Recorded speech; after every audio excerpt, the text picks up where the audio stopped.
बाण तैयारी बेले हेला विस्फोरण चालीगला स्वामी स्त्रींकर जीवन आसंतु जानिबा एहार सर्विशेष खबर विषय।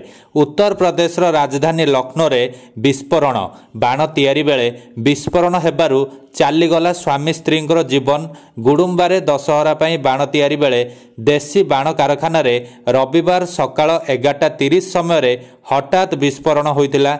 विस्फोरण जोगु बाण तैयारी करुथबा आलम एवं तांको पत्नी मुन्नींकर घटनास्थल रे मृत्यु हो जाइछि। सूचना अनुसार आलम को बड़ पुओ इमरान एवं पड़ोसी नदीम गुरुतर आहत होइचंदी। मोट 2टी विस्फोरण होइतिबा बेले विस्फोरण एते जोर थिला जे शब्द अर्ध किलोमीटर पर्यंत सुना जाइथिला। कुहा जाउछि जे आलम निज घरे बारूद रखुथिले एवं एथिरु बाण तैयारी करुथिले। विस्फोरण रे आलमकर संपूर्ण घर नष्ट हो जाइछि। घर भितरे एबे भी किछि लोक पोती होई रहिथिबा आशंका करा जाउछि।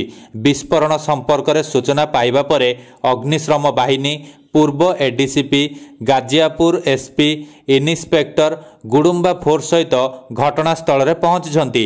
विस्फोरण जोगु निकटवर्ती घर गुड़िकरे फाट सृष्टि होइछि। रिलीफ एवं उद्धार कार्य द्रुत गति चलथिबा जणा पड़िछि। मुख्यमंत्री कार्यालय पक्षरु जारी एक विवृत्ति रे कुहा जाइछि, लखनऊ जिलार एक बाण कारखाना रे घटिथिबा दुर्घटना संपर्क रे मुख्यमंत्री को सूचना मिली सारिछि।